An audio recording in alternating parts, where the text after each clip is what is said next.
Before we begin, I want to ask you for one small favor. If you value the stories we tell here on Murder in the Black, please take a moment to follow the podcast on whatever platform you use to listen. And if you have not already, leaving a 5-star review is one of the simplest ways you can support the show and help more listeners find these stories. Thank you for listening, for sharing, and for continuing to make space for the victims at the center of every episode. On November 2nd, 2013, police arrived at an apartment complex in Lawrenceville, Georgia before the sun came up. They were not responding to a missing child report, and they weren't there because a neighbor heard a scream. They were there because a father had finally called 911 and admitted that his little girl was dead. Outside the apartment was a galvanized trash can. Inside that trash can was Emani Moss. She weighed only 32 pounds. But Emani did not disappear in one night. She had spoken. She had gone to school bruised and afraid. She had run away not once, but twice. Teachers reported concerns, relatives raised alarms, police encountered her. The Division of Family and Children Services had a history with the family dating back years. And still, Emani was sent home. This is not only the story of what Emani and Tiffany Moss did. It's the story of a child who kept reaching for safety in every doorway that closed before she could get through it. Her name was Emani Gabrielle Moss. Her family called her Angelface. She loved reading, dancing, and cooking. Her 4th grade teacher remembered a child who always wanted to help people, a child with a beautiful smile. Before we talk about the trash can, the courtroom, or the death sentence, we need to talk about her. Because Emani was not just a victim in a horrific case. She was a little girl.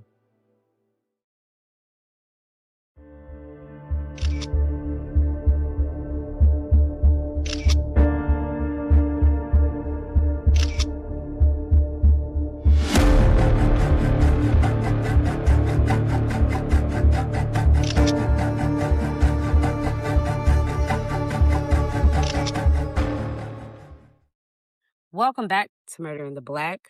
I'll be honest with you, child cases are the hardest ones for me to cover. I almost didn't do this episode because every document I read left me asking the same question. How many chances does a child get before someone finally steps in? The answer in Emani Moss's case is heartbreaking. I've covered hundreds of cases now, murders, missing persons, trials, but there is something uniquely difficult about reading the records in a child abuse case, because every report represents another opportunity that should have changed the outcome. Before we begin, I need to give you a serious content warning. This episode includes descriptions of prolonged child abuse, starvation, domestic violence, and attempted destruction of a child's remains. I will not sensationalize the evidence, but I will not soften the truth either. This case is horrific. There is no comfortable way to tell it, but the goal is not to stare at the cruelty for entertainment. The goal is to look directly at the life of Emani Moss, to understand how many people and systems had pieces of the truth, and to ask why none of those pieces became protection. According to public records surrounding Imani's earliest years, it's limited and sometimes inconsistent.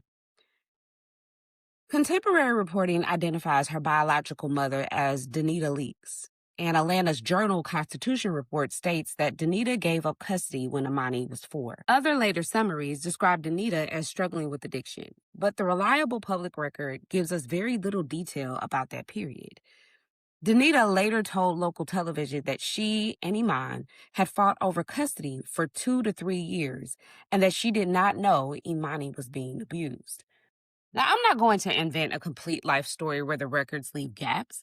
Imani deserves better than that, and what can be verified is already devastating. We do know that Imani was born April 23rd, 2003. She was bright, beautiful, and full of life. She enjoyed reading, dancing, and cooking. She excelled academically and studied ballet. She was well-liked in school. Lisa Neal, her 4th grade teacher at Bethesda Elementary, remembered her this way. She always wanted to help people. Neal also remembered her beautiful smile and called her precious. Hold on to that description, not the crime scene image, not the number on the scale, the smile, the helpfulness, the child who wanted to be a part of the room. That is where Imani's story begins. Imani's early life was not the fresh start every child deserves. By 2004, Iman Moss had been convicted of battery and second-degree cruelty to children after beating Imani's biological mother in front of her. Think about what that means. Before Imani was old enough to understand the words domestic violence, she had already seen it and been exposed to it. Children do not have to be struck to be harmed by violence in the home. They hear the change in the voice. They watch one adult become afraid of another. Their bodies learn danger before their minds have language for it. Iman eventually had custody of Imani. He took her to church, and it was there that he met Tiffany. Tiffany Moss was a preschool teacher. On paper, that detail could make her seem safe. She worked around children. She and Iman met in a faith community. They married in July of 2009 and later had 2 children together. From the outside, this could have looked like a family setting into place. A father, a stepmother, children, church, work, school. But titles do not protect children. Father did not protect Imani. Teacher did not protect Imani. Stepmother did not protect Imani. And soon, the harm inside the home became visible outside of it. In March of 2010, Imani was sent to school carrying fear that no 6-year-old should have to carry. She had a report card with 3 marks of N, which means needs improvement. According to the DFCS records later obtained by the Atlanta Journal-Constitution, Imani told a teacher she had been beaten with a bat because she had not finished her schoolwork, and because she received the letter N on her report card, she was afraid to go home. Her teacher did what a teacher is supposed to do. She noticed injuries. The concern was reported. The bruises and welts covered areas of Imani's arms, legs, and back. Tiffany, her stepmother, admitted to striking her. She was arrested and charged with child cruelty. Pause here, because this was not vague concern. It was not one person saying they had a bad feeling about something. It wasn't just a frightened child. There were visible injuries on Imani's body. There was an admission from the stepmother. There was a criminal case that evolved from these injuries. And still, this would not be the last time Imani had to ask adults for help. Tiffany ultimately pled guilty to child cruelty and received 5 years of probation under a first offender arrangement. The conviction meant she could no longer work as a teacher. According to prosecutors, Tiffany blamed Imani for losing her job. And this is one of the most disturbing turning points in the story. The child who disclosed the abuse appears to have become the person Tiffany blamed for the consequences of Tiffany's own actions. Imani was removed from the home for a period. Accounts differ on the precise placement and length of DFCS records referred to foster care for several weeks, while family accounts describe Imani staying with her paternal grandmother, Robin Moss, for about 6 months. What the accounts agree on is what happened when Imani was away from Iman and Tiffany. She improved. Robin said Imani performed well in school and that her grades went up. Her grooming improved. She completed her homework. That's significant because it tells us something simple and powerful. Imani was not the problem. Place her in a safer environment, and she began to thrive. Her struggles with schoolwork was not proof that she was lazy, defiant, or bad. It was a signal. Children living under fear can have difficulty concentrating, completing assignments, sleeping, and regulating their emotions. Once Imani had some measure of safety, the change was visible. Robin wanted to keep her. She challenged the decision to return Imani to her father and stepmother. She tried to remain involved, but Imani went back anyway. Robin did not simply express concern and walk away. She went to court. She contested the decision. She wanted Imani to remain with her because she had seen what stability did for her granddaughter. Later, when the records became public, Robin said, "I have to be her voice. I will be her voice." That sentence will haunt this case Because Robin understood what the systems had failed to understand. Imani was communicating in every way a child could, through her words, her grades, her fear, and later through her attempts to run. DSCS concluded that Iman and Tiffany had made significant positive changes and that the risk had been reduced. The case was closed in November of 2010 after Imani made no further outcry of physical punishment. But silence is not the same thing as safety, as we will soon find out. A child who has disclosed abuse, been removed, and then returned to the same home may learn a devastating lesson. Telling did not make the danger stop. The history did not end with the 2010 conviction. DSCS records later showed contacts involving Imani's family going back to 2003. There were earlier neglect allegations that workers could not substantiate. In 2008, an adult raised a possible concern about sexual abuse. When asked whether someone had touched her inappropriately, Imani reportedly answered, "If I tell anyone, then I wouldn't be able to see you anymore." That statement should stop you in your tracks. It does not prove who harmed her or exactly what happened, but it shows a child associating disclosure with loss. Telling meant somebody might disappear. Telling meant she might lose access to someone she loved. The case was routed to a diversion status, which generally means referrals for services rather than full protective intervention. The release records did not explain what services were offered or whether the family followed through. Then came May 17th, 2012. Imani arrived at school saying she had been hit in the head and the back with a belt because she ate breakfast too slowly and missed the bus.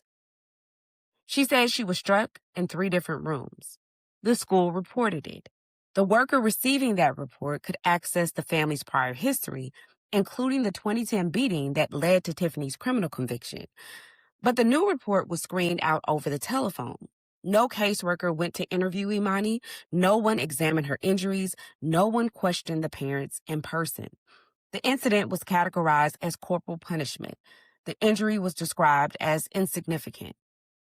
Insignificant to whom?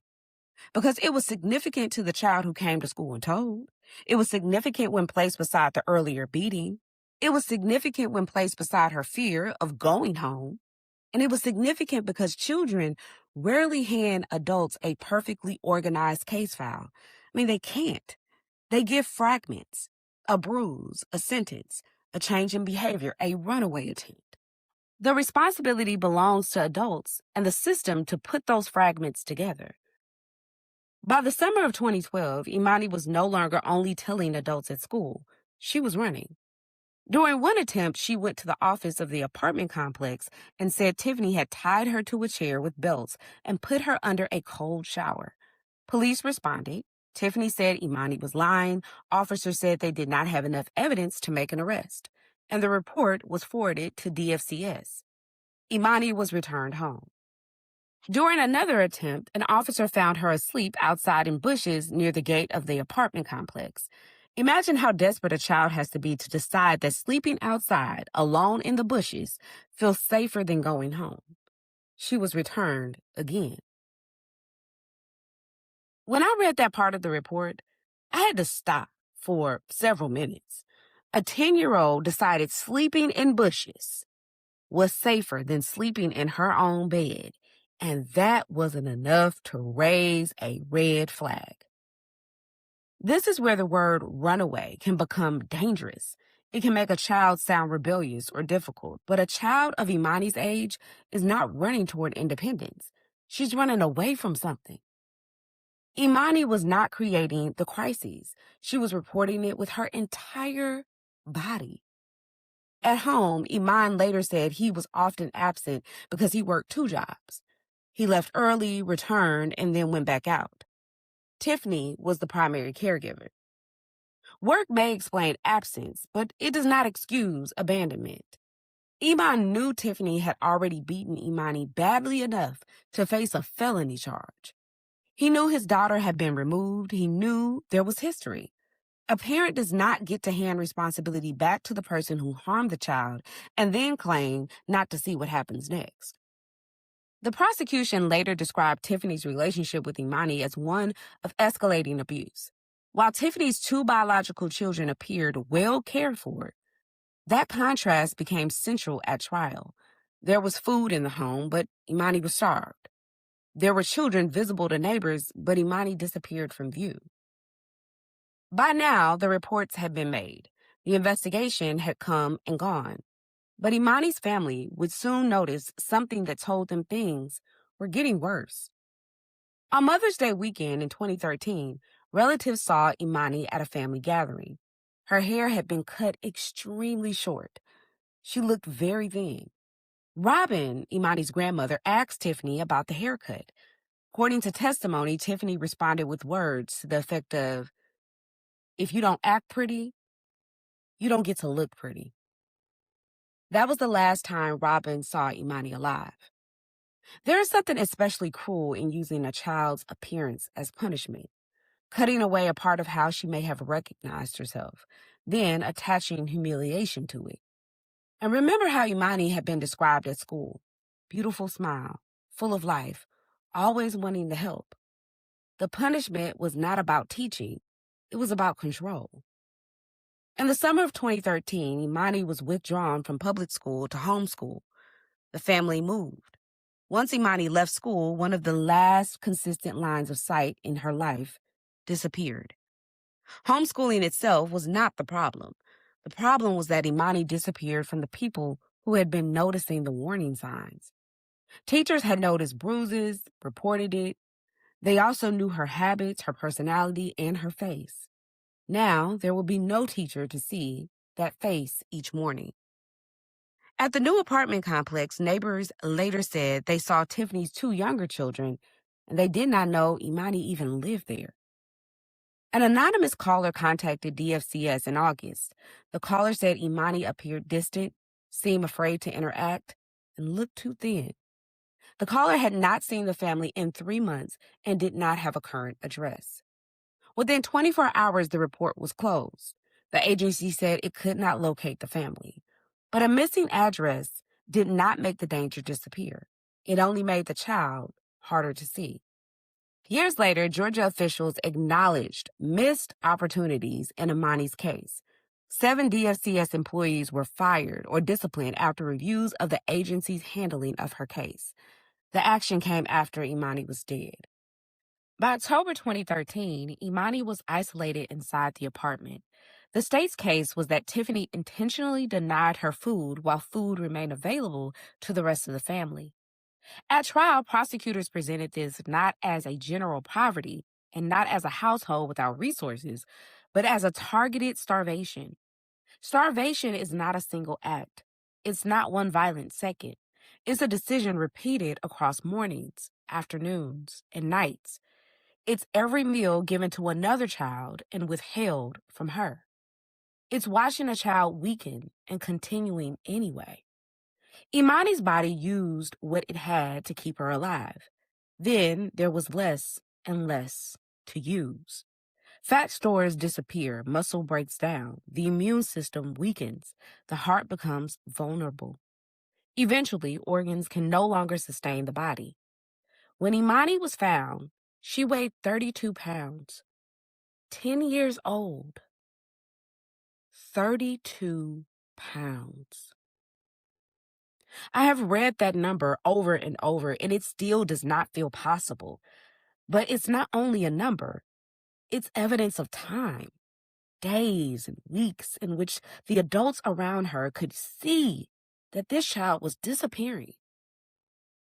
On or around October 24th, Iman returned back and found Imani in a bathtub. Her eyes were moving abnormally, and she appeared to be convulsing or having a seizure. He said he wanted to call 911 or take her to the hospital, and Tiffany said they could not. And he accepted that answer. Can you imagine the complete and utter vileness of that moment? A malnourished child is in a bathtub, shaking, her eyes are rolling, and the adults responsible for her do not call for help. Iman lifted her out of the tub and put her on a bed. He later claimed that he checked on her over the following days and tried to give her baby formula, but no doctor came. No ambulance arrived. No family member was called to intervene. Nothing in that apartment mattered more than protecting the adults from consequences. Emani died around October 28, 2013. The exact public timeline has varied in earlier reports, but the prosecution's trial timeline placed her death around that date. Tiffany called Iman at work and told him Imani was dead. He finished his shift. When he returned, Tiffany was watching television. Their other children were playing. Imani's body lay in the other room on a blanket. Ahmad said he knew she was dead by looking at her eyes and still did not call 911. Instead, he and Tiffany discussed hiding the body and reporting Imani as a runaway. You see, Tiffany was still on probation for her felony charge and didn't want to get in trouble and knew that there was going to be obvious signs of question surrounding Imani's death because she was so frail and skinny. So they just discussed hiding the body and reporting Imani as a runaway. The fact that she had tried to escape before, the fact that should have forced adults to confront her fear was now going to be used as a cover story. Imani's body remained in the home for days. They moved her from the room she died to the computer room, and they wrapped her body in the blankets they used to lay her body on.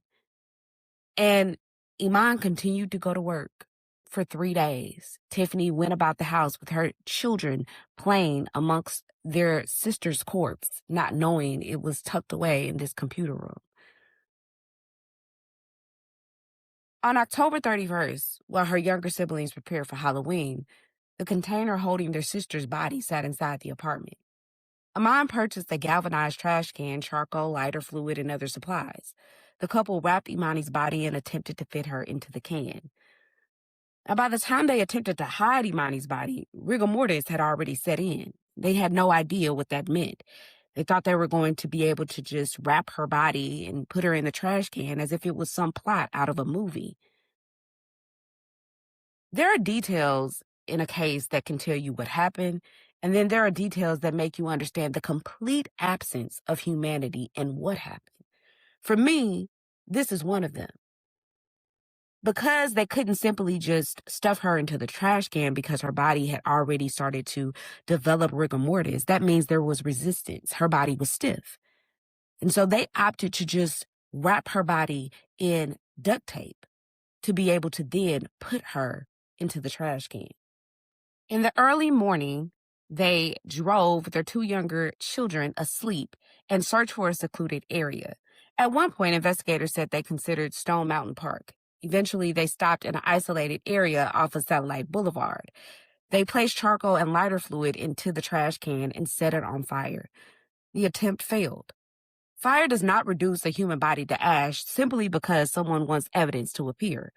Cremation requires sustained extreme heat, controlled airflow, and time. And an improvised fire in a metal can could not do what they intended. So they loaded the can back inside the vehicle. Iman then went to work with his daughter's remains still in the vehicle. Now, before we move on too quickly, I want you to know that when the attempt failed, then Tiffany asked Iman if he could just simply dig a grave and put Imani there. But Iman said he didn't want to do that, so he packed the body back up and put it in the vehicle. He claimed he was so out of it that he didn't know what to do. He hadn't slept all night. The attempt to cremate her didn't work, and he went to work with the body still in the car. That's how out of it he was. His claim, not mine. When he went inside his first job, he claimed that he told a friend what happened, and that friend urged him to call the police. Even then, Iman worked before acting. He went to his second job, and at the end of the second job shift, in the early morning hours of November 2nd, he called 911 when he arrived back home. He was distraught and spoke about suicide. Early accounts say he first told an officer that Imani had died after drinking chemicals, but he ultimately admitted his role and directed police to the trash can. He told Tiffany that he was going to call the police when he came back home from his second shift. Tiffany took her 2 children to the home of her mother, Pearlie Bashir. At Tiffany's trial, Bashir testified that Tiffany said, "Don't let them take my children." Then Tiffany told her, "Imani's dead." Think about the order of the concern. Protect my children from being taken. Emani's dead. Not call an ambulance, not call the police, not tell me how to help her. Protect what I still might lose. Tiffany later surrendered. Emani gave a confession. The little girl they had tried to make invisible was finally seen again by the world under the worst possible circumstances. In 2015, Emani Moss pled guilty to felony murder, cruelty to children, and concealing a death. Under the agreement, he avoided a possible death sentence and agreed to testify against Tiffany. He was sentenced to life in prison without the possibility of parole.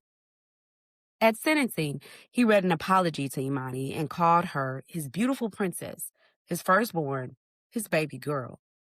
But love is not proven by the name someone uses after death. Love is proven by protection while a child is alive. Emani's testimony later placed much of the direct abuse on Tiffany. He described working 2 jobs, finding Emani ill, wanting to call for help, and being told they could not. He described going along with concealment because he feared of losing his other children and could not solve the problem. But Emani was never a problem to solve. She was a daughter to protect. At every critical point, Emani had agency. He could have called 911 when she was convulsing. He could have carried her to a neighbor.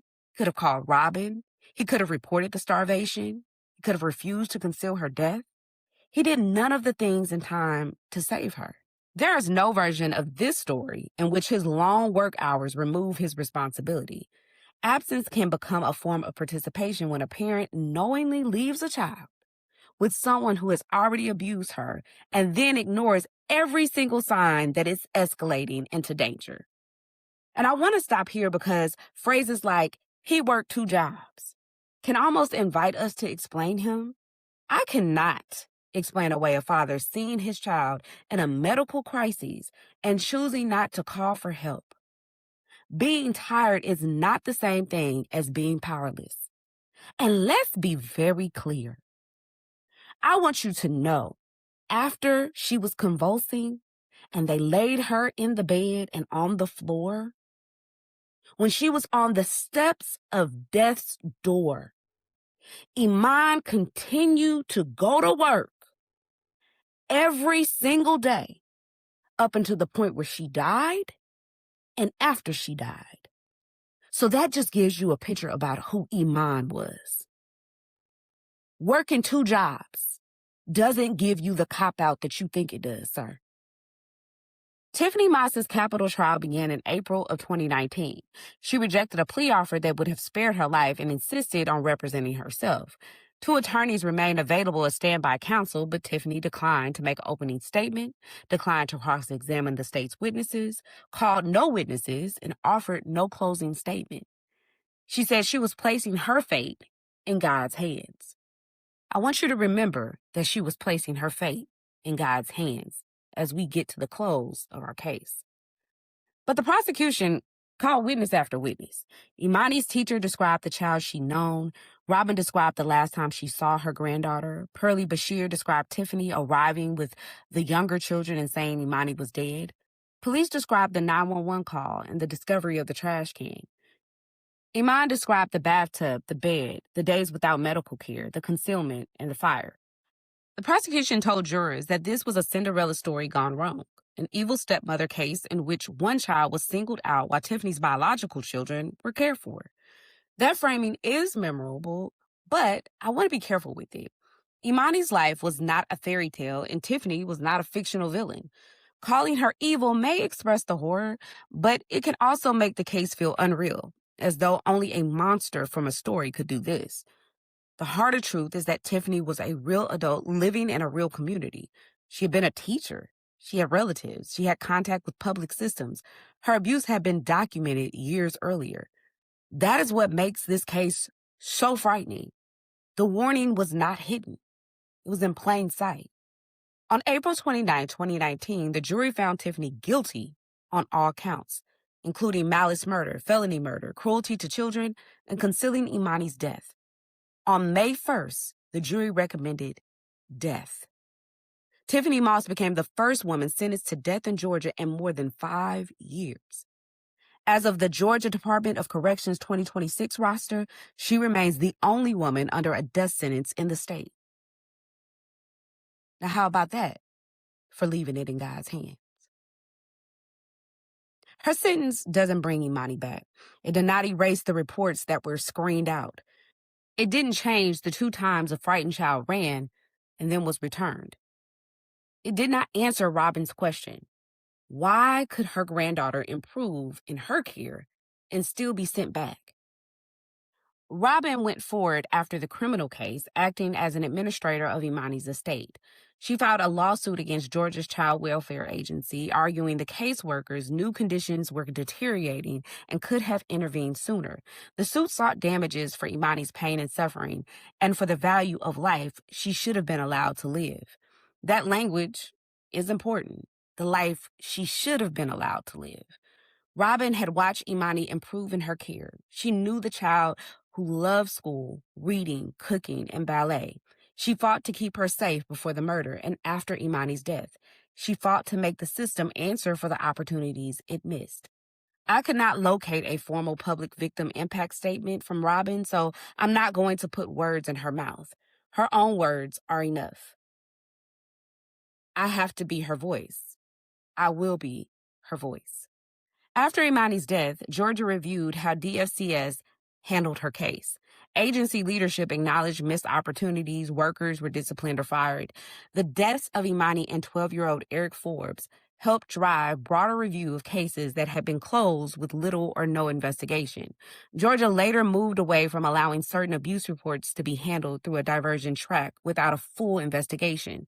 State officials created a Child Welfare Reform Council, added caseworkers, revised intake practices, and increased scrutiny of quickly closed reports. Reform is important, but reform after a child's death carries a painful question. Why does the system so often require a body before it believes the warnings? Imani's case did not fail because nobody ever noticed. It failed because information was fragmented. One teacher saw bruises, one worker saw a prior foul, one officer saw a runaway, and one relative saw a drastic haircut and a thin child. One anonymous caller saw fear and weight loss. Each encounter was treated like a separate moment instead of part of a pattern. And patterns are where danger becomes visible.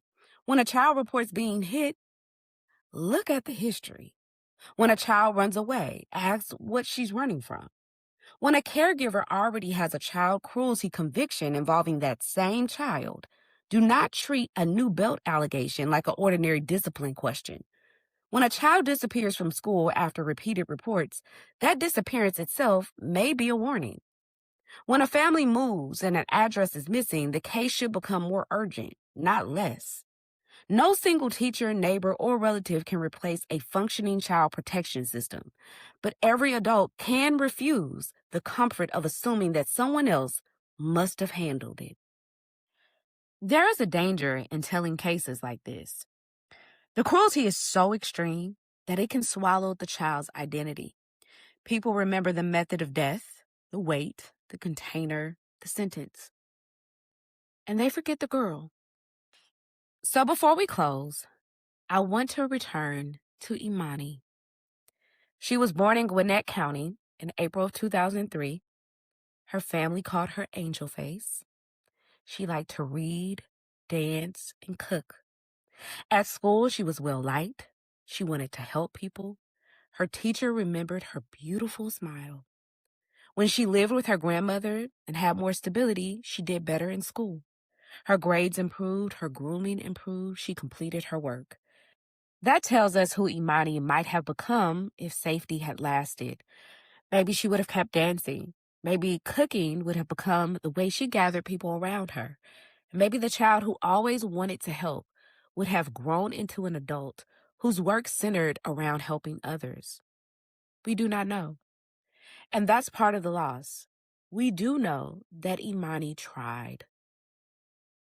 She told a teacher. She showed adults her injuries. She said she was afraid. She ran to the apartment office to seek help. She slept in bushes rather than returning home. That was not a child who gave up. That was a child fighting to survive with every tool she had available. People often say, if you see something, say something. Emani said something more than once. The lesson of her case cannot stop at reporting. It has to include listening, documenting patterns, following up, refusing to confuse a child's silence with safety. If a child tells you they are being harmed, believe that that disclosure requires action. If you're a mandated reporter, report it immediately through the proper channels. If danger is immediate, contact emergency services. And after reporting, document what you observed and continue to notice. A report is not the end of an adult's concern. Emani Moss deserved adults who would keep asking where she was. She deserved a system that saw one child across every report, and she deserved a father who chose her life over his fear of consequences. She deserved food, safety, family, birthdays, music, dancing, and time. She deserved to grow up. So when you remember this case, do not let the people who harmed her be the only names you carry away. Remember Emani Gabrielle Moss. Remember the smile. Remember the child who wanted help. And remember that when a child keeps reaching for safety, it is the responsibility of adults to reach back. Children should not have to spend their childhood convincing adults they are in danger. If this episode moved you, I hope you will share Imani's story, not because of how she died, but because of who she was. If you know or even suspect that a child is being abused, neglected, or placed in danger, please do not assume someone else will report it. Contact your local Child Protective Services agency and share what you know. You do not have to investigate or prove the abuse yourself. If a child is in immediate danger, contact emergency services right away. One call can interrupt a pattern of harm. One adult choosing to speak up can save a child's life. Now, on to our true crime and current news segment. First, I want to touch on the preliminary hearing in the case of David Burke. I covered with you last week days 1 through 4. And we know that David Burke is also known as David, and he is accused of murdering 14-year-old Celeste Rivas Hernandez. Now, this week marked day 5 and 6 of the preliminary hearing, and prosecutors continue laying out what they believed happened in the final hours of Celeste's life. The court heard evidence about the text message exchange between David and Celeste leading up to her death, including the final message she sent after arriving at his home. Investigators also walked the court through portions of digital evidence they say supports the prosecution's timeline. By the conclusion of the hearing, the judge found there was sufficient evidence for David to stand trial on the charges against him. I also want to mention that I shared a mini breakdown of my thoughts on these hearing days over on our social media platforms. Rather than repeat everything I said here, I'd love for you to head over there, watch the video, let me know your thoughts in the comments, because that's where I unpack a lot more of the evidence that was revealed during days 5 and 6. Y'all know I love to continue the conversation in the comments, so make sure you interact with that video.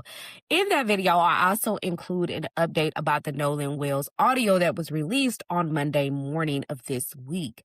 I also uploaded that audio onto our social media platform. If you don't have a clue to what I'm talking about, you're clearly living under a rock, darling. That audio is not from Nolan Wells. It is an audio that was released. It is an emergency call from his so-called friends that he went to Horn Island with, claiming that their boat sank. An audio engineer scrubbed that audio so that you could hear more of the background voices. And regardless of what you hear or don't hear, what we do know is just a confirmation that this whole entire case is suspicious and they are not telling us the full story. So anytime I get an opportunity to mention Nolan Wells on Murder in the Black, I'm always going to do it because that family needs answers. Nolan deserves justice. I will continue to watch both of these cases very closely as I have been. But if you are at all interested in real-time updates, I highly encourage you, if you're on social media, to follow Murder in the Black or Murder in the Black on Facebook and on Instagram as well as TikTok. Make sure you follow our pages because I often bring you updates throughout the week and my thoughts and opinions concerning both of these cases as they are unfolding in real time. If you love Murder in the Black, don't forget I do story time with Steph every Wednesday. I upload to all of our social media platforms. And if you just want a little bit more, you can always tap into our paid subscription. We have a 3 free day trial on Apple Podcasts. Thank you guys so much for supporting all that we do here on Murder in the Black. We love you, and I'll see you next week. Until next time, this is Murder in the Black.